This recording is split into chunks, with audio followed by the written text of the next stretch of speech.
Thanks, guys. First of all, I'm loving what y'all have done with the hallways. I mean, it looks terrific. I love all the decorations. I graduated from Ball High in 1984. Do not judge me. Do not judge me. I had a son that graduated just in 19, and my daughter graduated in 2015, and my mother graduated from Ball High in the 50s. So my kids are third generation at Ball High. I love Ball High School. Like Mr. Cox said, I was born and raised here. I'm an attorney. What I'm doing now is working for the Galveston County District Clerk's Office. That's over at the Justice Center, and I think he gave you a picture of the building where I work. It's over on 59th Street. I don't know if you've seen it coming and going out of town. It's right by the post office. That's where all the courts are, okay? So all of the courts for all of the cases, everything that happens in Galveston County is happening in the justice system, is happening over there in that building, and that's where my office is. So I'm currently working with the district clerk, and they're the custodian of all court records. So any cases that are filed, it's our job to make sure that those cases are properly filed and those records are accessible. But one of the biggest things that we do is manage the jury system for the entire county of Galveston. And so they have me come and talk to you guys a little bit about this because jury duty is such an important part, really, of our judicial system.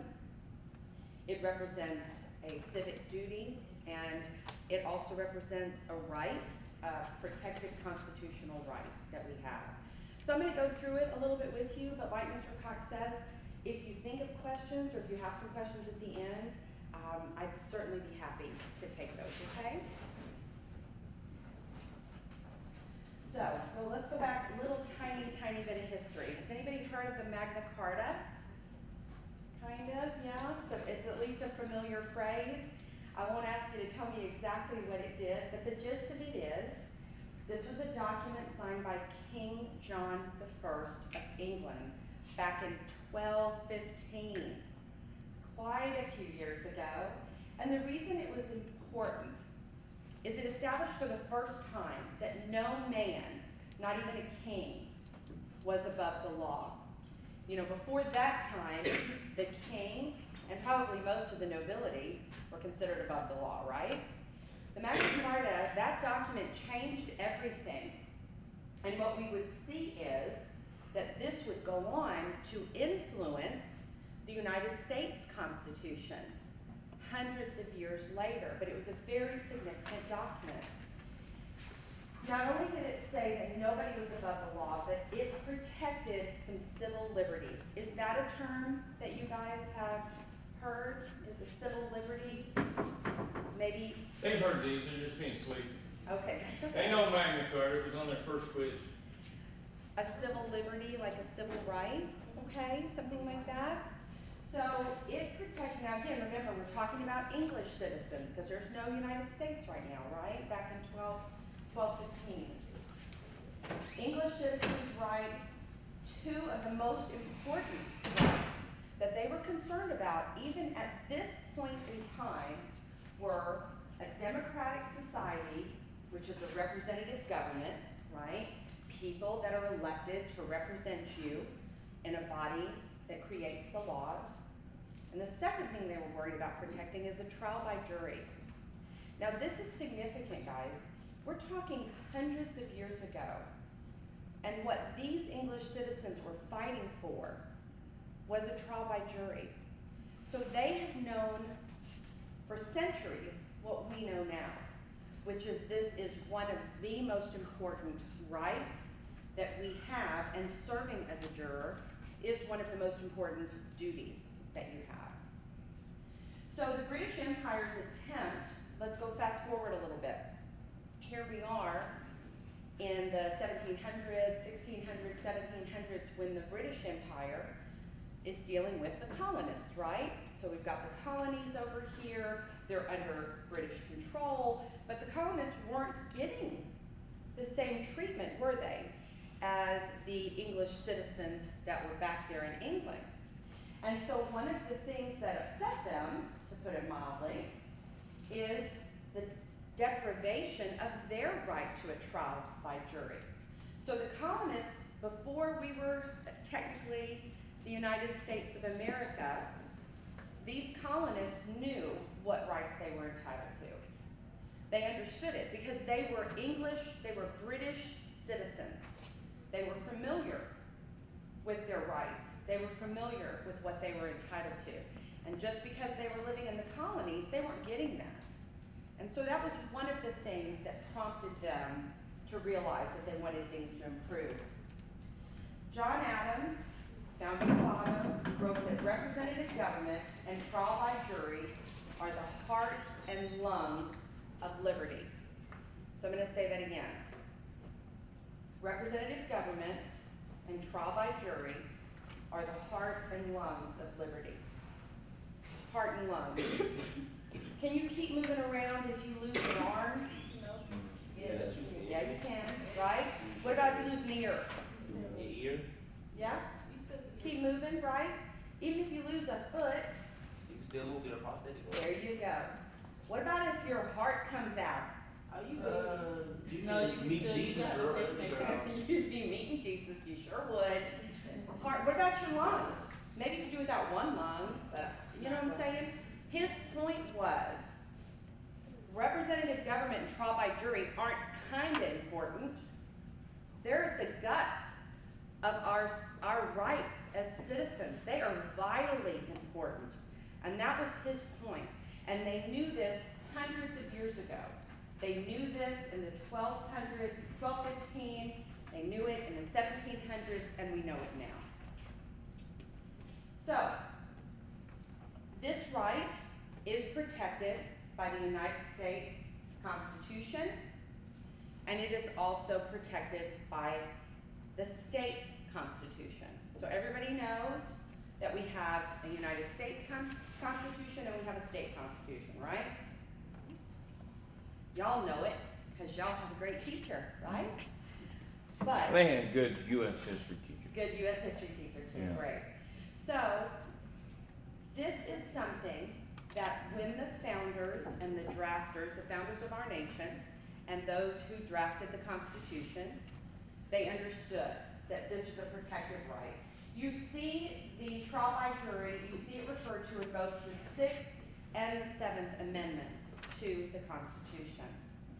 Now, in the state of Texas, it's also under Article 1, Section 15. I don't think that you'll need all that detail, but the point is that it is protected at federal right and at a state right. And guys, that can be important depending on what it is that you're going to trial for. If it is a crime, there are federal crimes, there are state crimes. So what it is that you are going to trial for, whether it is a state matter or a federal matter, you are still protected.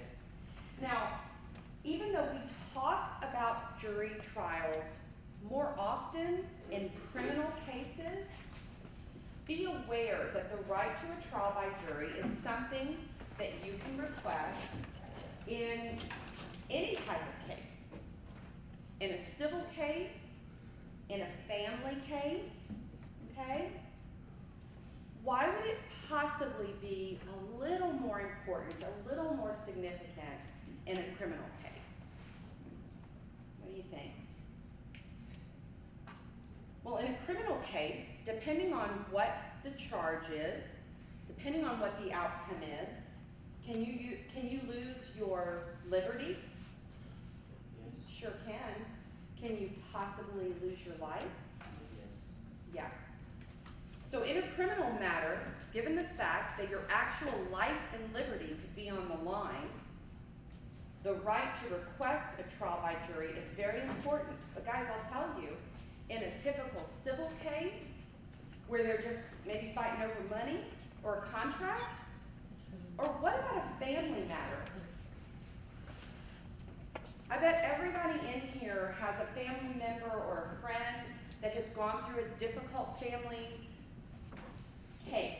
Like a divorce. Like a divorce, like a custody battle, like a child support issue, like an adoption, which ends up well, but that means that a child had been separated from a parent, right?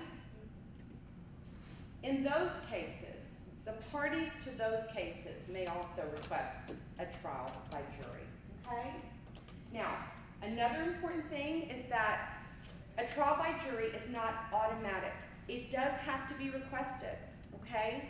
So just because a person is accused of a crime, they do have to make the request. And not everybody does. It really depends. Some people may think that the jury will be a little tougher on them, and they want to take their chances with the judge. So if, and this is something you guys may not know, but if a person chooses not to have a trial by jury, who makes that decision? The judge, exactly right. So it is up to the judge if there is no jury to help.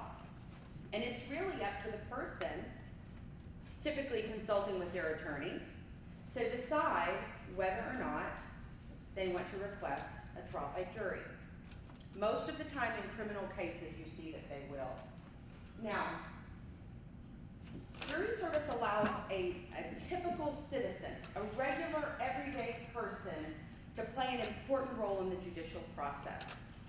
So on every jury Monday, guys, in Galveston County, most Mondays, we have jurors come in. So like yesterday, I worked with almost 500 jurors in about a 4-hour period. Yeah, I know, that's a lot of people, right? I need a lot of coffee for that many people, let me just tell you. But in some cases, it's these citizens, it's their only chance to see the Justice Center, to see the judges, to see the cases, to really see what happens in our Justice Center. Because typically, the only time we see what happens in a court trial, or what we have an idea of what happens in trial is what? Guilty or innocent. Well, yeah, but where do we see that kind of stuff typically? Movies and TV. There you go. Movies and TV, right? But is that always realistic? No. No, it's not. Not at all. So this gives an actual regular person, and I'll get people sometimes that come up and like, I don't think I'd be a good juror, I don't know, except, listen, regular people that work and come forward with all different types of backgrounds and knowledge and information, they're terrific jurors. That's exactly who we want. So, 2 things. And I think one of these is one of the questions on your little sheet. 2 things about this right to trial by jury that we have to be mindful of. We have a right to an impartial jury, and we have a right to a jury of our peers. Let's talk about those separately, because both of those are very important. If I tell you you have a right to a jury, but not an impartial jury, that's no good. If I tell you you have a right to a jury, but not a jury of your peers, that's no good. Think about a seesaw. You gotta have some sort of balance. Even let's think about the scales of justice, right? You've got to have that balance. And here's the balance for the jury system. 1 is a jury that is impartial. Are y'all familiar with that word? What's the first thing that comes to your mind when you hear the word impartial? They haven't covered the judicial branch yet, Okay. so that term they've not covered. It's not been How one of about our vocab. unbiased? Not just talk about one side. There you go. Perfect. Not just trying to go for one side. The attorneys in the case have the right to ask the potential jurors if they think they can be fair. Okay? So let's say I'm trying to pick a jury of just 12 people. Guys, I would fill this room with potential jurors. You know why? Because in Galveston, we're not a huge community, right? We're not Houston. So if I've got a room this big, this many jurors, and I have all the parties and the attorneys up here to a case, is it likely that some of these jurors know some of the parties? Yes. Yeah, it's Galveston. I probably graduated with half these people, or my kids graduated with their kids, or I go to church with their mom, or whatever. So the attorneys first try to determine, do you have a relationship with the party, with the person, let's say, who's been accused of a crime? They want to know, maybe, not just do you have a relationship with this person, but did they bully you in high school and you hate them and you want to make sure they don't get their justice, right? I mean, come on. Whatever the case may be, okay, let's take it out of criminal. Let's look at a civil matter. Let's say it's a contract dispute and a big company, American National, big Galveston company is involved. And your mom and your grandma have both worked for American National. Are you likely to be more in favor of American National that has provided for your family No. for 50 years? No. Maybe. But see, here's the thing. He says no. They would take you at your word. If you reveal to the attorney that yes, you do have a connection to American National, and they would ask you, do you think you can still be fair? And they would take you at your word if you said yes. Okay? So, but the attorneys are going to ask these questions. I'll give you another one that's tough, guys. What about the death penalty? Right? That's some heavy stuff. Some people walk into a courtroom knowing that no matter what the circumstances are, they could not support the death penalty. So those cases are really tough because the attorneys have to have difficult conversations with these jurors in order to determine whether they can be fair and impartial and consider the facts and really consider the punishment that is being presented based upon the crime that's in front of them.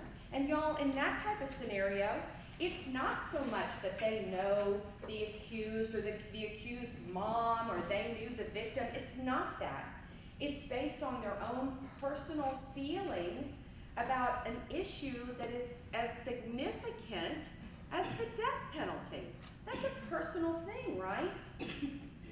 So the attorneys are trying to ask questions to make sure that the people that end up serving as the jurors for that case are as fair and impartial as can possibly be, okay? Nothing's perfect, guys. Nothing's perfect, but they really do try to work through some of these issues that might prevent somebody from being fair. Now, what about a jury of our peers? We hear the term, in high school, I bet y'all hear this all the time, peer pressure, right? My heavens, y'all are probably sick of hearing about that term. Do you think a jury of your peers means a jury of people that are all the same age, No. all the same educational level, No. all the same race? No. Nope. You are looking at a cross-section of your community. You want individuals that represent your community, okay? A jury of your peers is a jury of other citizens just like you. It doesn't mean that they're experts of the justice system or judicial system or attorneys or judges. No. Do you want people that come from your community and understand your community? You do. And you'll see when we talk a little bit about the qualifications for jury service, how that, our community, becomes even more important. But just remember, we are talking about not necessarily people that look exactly like you or of the same age, same religion. We're not talking about that. We're talking about citizens that are all in the same community, that are likely to be able to come together to make a just and fair decision, okay? Civic duty. This is another thing that's on your sheet, guys. You are going to hear that term. You've probably already heard it. It's your civic duty. Okay, and that's true. The word civic means belonging to basically a civil society, okay? We don't always feel like we're part of a civil society, but we are. Galveston is a civil society, and as is Texas. Duty, a social force that binds you to the course of action demanded for that course. Duty, we all know what duty is. We have duties to our friends, to our families, okay? A civic duty is an action or responsibility expected of every member of that society. Did I say just the old members? Did I say just the young members? Did I say just the rich members?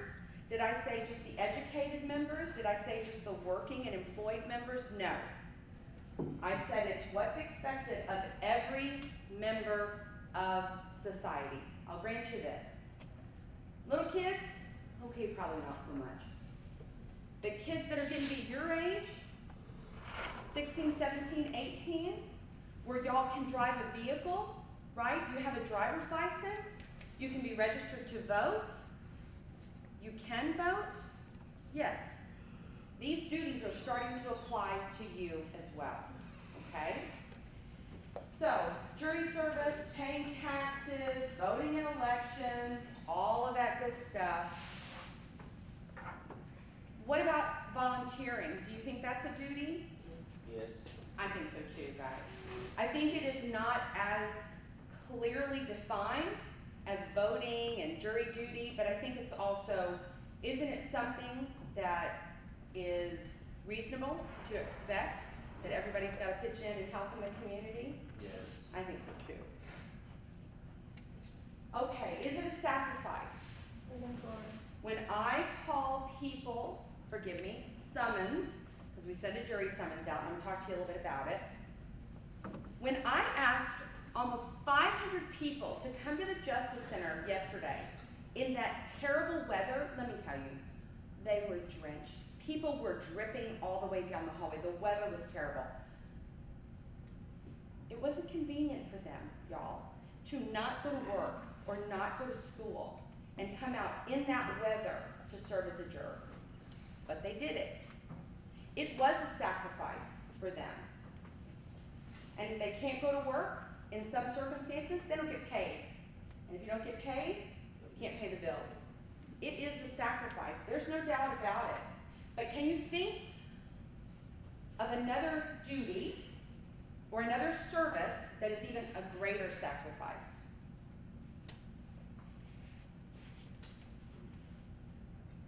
How about military service? Guys, come on. When these people do their service, sometimes they come back injured. Sometimes they don't come back at all, right? What about their families that are waiting?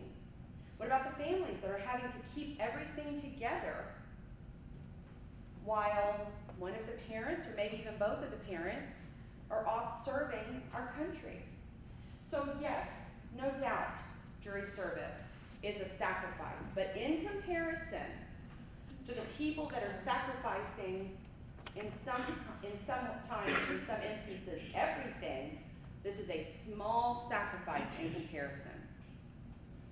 So, the process. A person receives a jury summons, and it's a piece of paper. It looks pretty official, and it would have the seal of Galveston County on it, and I think you'd know that it was official. It tells you when to appear, tells you when, tells you where. We go through the process of making sure everybody is qualified, and I'm going to talk about that. Whether or not you're qualified is set forth by state law. But we go through that process. Sometimes you're assigned to a court, sometimes you're released and you're on call.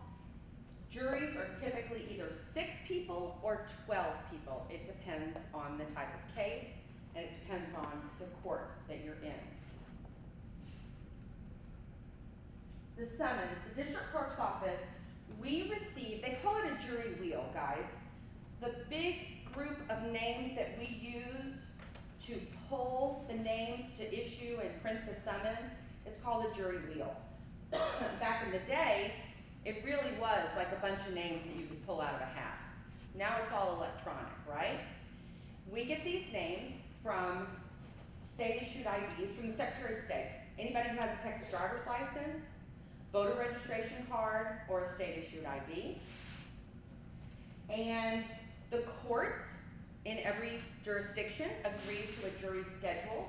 So we do have some non-jury weeks because there are some cases that are non-jury by choice, and we've got to have a little bit of time for those.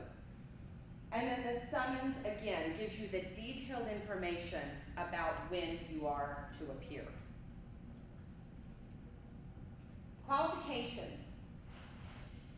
There are qualifications that vary from state to state, okay? But I think what you'll find if you do go to another state is that they're very similar. In Texas, you have to be at least 18 years of age. Does that make sense to you guys? Isn't 18 kind of that magic number, right? You're adults, you can vote, there you go. One of our amendments. That's it. It's all good, right? You have to be at least 18. You have to be a citizen of the United States. Now, based on what I just told you, that we send summons to people that have a state-issued ID, driver's license, or voter registration. Is it possible that I end up sending a summons to a person that is not a U.S. citizen? Yes, It is possible. How? because they can get a voter's card or a state ID or a license. State ID. You're exactly right. He's exactly right. So I'll have somebody that calls, I'm not a U.S. citizen. How did I get this? Okay. Now that does mean then that they are not qualified to vote, but I'll work back with them. Do you have a state issued ID? Yes. Then that makes sense. Okay? So it's possible to receive a summons but still not be qualified. Okay? So you also have to be a resident of Galveston County and a resident of the state of Texas. But let's talk about being a resident of Galveston County. Guys, we talked a little bit about jury of our peers. We're in Galveston. Do we want a bunch of people from Houston sitting on our jury? Nah. No, we do not. Do those people from Houston know anything about us? No. No, We don't even go into the business. nor do we know anything about them and who do not want to. The point is this, we are only dealing with Galveston County residents. Now, guys, we got a big county, right? That doesn't just mean people that live on this island, does it? No. Doesn't he go to like Lake City? Yeah, like Lake City, Friendswood, way up there, and that's fine. But they're still Galveston County residents that are part of our larger community, but still part of our community. And Harris County, they can deal with their own, right? We'll deal with Galveston County. They'll deal with their people. You have to be able to read and write. Now, let me tell you something that they don't put in the law, but here's the gist of it. You need to be able to read and write in English. If a person comes in and they can read and write fluently in Vietnamese, that's wonderful. But it's not going to help us in terms of how the evidence is presented to them in court, etc. Now, you've probably seen cases where there's an interpreter. Let's talk about that. If the person who has been accused of a crime does not fluently speak English, an interpreter will be appointed to help that person, and so that that person knows exactly what's happening in the trial. But that's not the case for jurors. Guys, do you think we could afford to have an interpreter for every single person sitting in a jury in every single case? No, that's all expensive. So we need them to be able to read and write the English language. You have to be of sound mind and good moral character. Okay. Sound mind. What do we think that means? Like not intoxicated. Okay, very good, not intoxicated. True, not impaired in any way, but a little bit broader than that. How about the ability to determine right or wrong, right? Not have some perhaps mental impairment that would stop them from really understanding the process, okay? And good moral character, guys. If someone walks in and is not of good character, they're a bad guy, do you think they're gonna say, I am a bad person and I don't have a sound mind? I doubt it very seriously. but it's in there. You have to be a good moral character, basically kind of an upstanding, decent citizen. Now, you must not have recently served as a juror, no problem, but here's the thing that gets people every single week. You must not have been convicted of misdemeanor theft or any felony, and you can't be under indictment. That's a legal accusation for any of those things. Okay? Yes. What is indictment? Indictment is a formal legal charge. So that is that you are not convicted of that crime. You have been charged with a crime. Okay? So, So it's not over. it's not over. It's not over.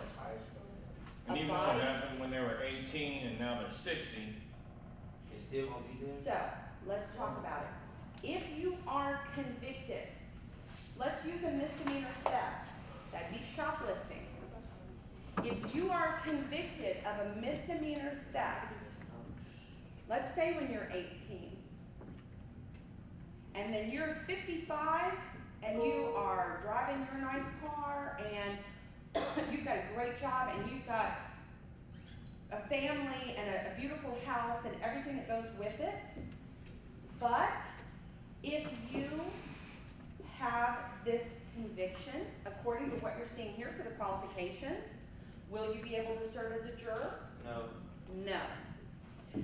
Would that one act, that one decision that you made as an 18-year-old affect you when you're standing in front of me with your nice suit on? Yes. Yeah, it does. And every single week in jury service, I have individuals just like that. They're proud of what they've accomplished in their life, but they're quite ashamed to have to say that they made a very poor decision when they were younger. Those types of decisions absolutely follow you in all sorts of ways, but even for something as simple as jury service. Yes, ma'am?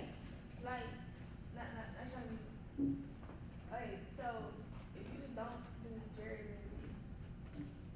what's the consequence? There are consequences. So she's asking, what if you don't do it, like if you don't show up? There's a few different things. There can be a fine and different penalties.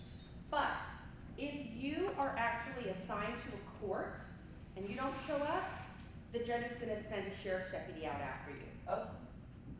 We have your address, we know where you work, and they will send a sheriff out to get you. that's a bench warrant, right? Uh-huh. And so like if one of them's driving, he's driving, and he gets pulled over, his tail light out, it's gonna pop up, he's got bench warrant, and he didn't show up for jury duty. Something like that. So that's a custody thing. Yeah. Okay. And guys, because, for example, if you were asked to be in a court and everybody else showed up and you didn't, whose time's being wasted? Yeah. Everybody's time. The judge, the attorneys, the court staff, the other jurors. Do you think the other jurors' time is less important than your time? No. So they will rectify that situation. What if, Go ahead. what if you're late? You know what? Typically, if you let the court know you're gonna be late, because they understand, emergencies happen, right? Flat tires happen. We've had jurors who had somebody go into the hospital, who, you know, mom got sick or whatever. As long as there's some communication, it's all good. It's just the ones that just try to fix it without telling anybody. Yes, sir. So, say for instance, like if you're scheduled to one court and like you have a family incident, can you like call up there and reschedule it? You can, sometimes you can that's right. Sometimes you can reschedule it and sometimes you can just let them know and they will excuse you. You know, the people that work in these courts, they're human, they have families, they get it. But if you don't communicate that, then we don't know, okay?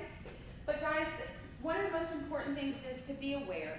Jury duty, I get. It's not a civic duty that y'all are thrilled about, but it is something that you are entitled to participate in.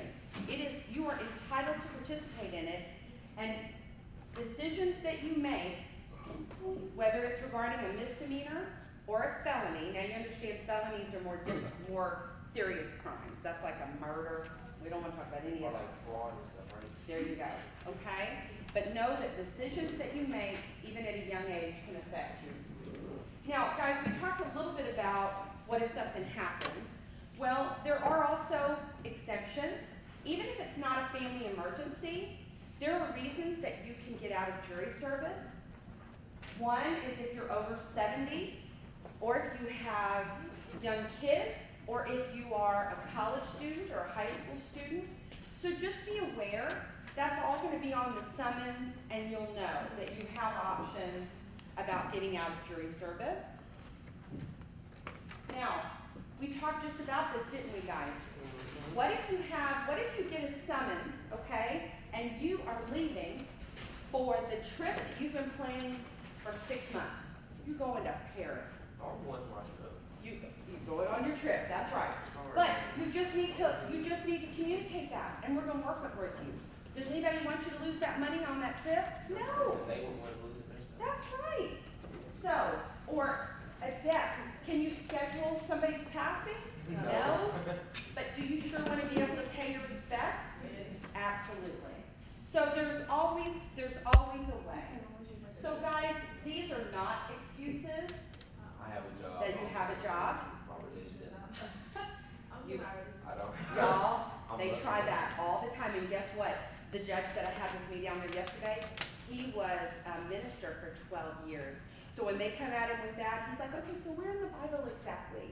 Are you talking about when Moses appointed the judges? Is that what you're saying, you can't judge? Oh yeah, he gets them, it's funny. Okay, what questions? I know we're running out of time. I don't know. Tell me, do y'all have any questions? Are any of you interested in law enforcement or the law or anything like that? Y'all, I encourage that, really and truly. It's a noble profession, whether it's law enforcement or actually going into the legal profession. And if you go into the legal profession as an attorney, you don't have to do traditional clients and wear a suit every day and be in court. What I'm doing is not traditional, but I absolutely love it. So don't let anybody discourage you guys. You don't have to be at the top of your class. You do not have to be at the top of your class. All you have to do is be determined.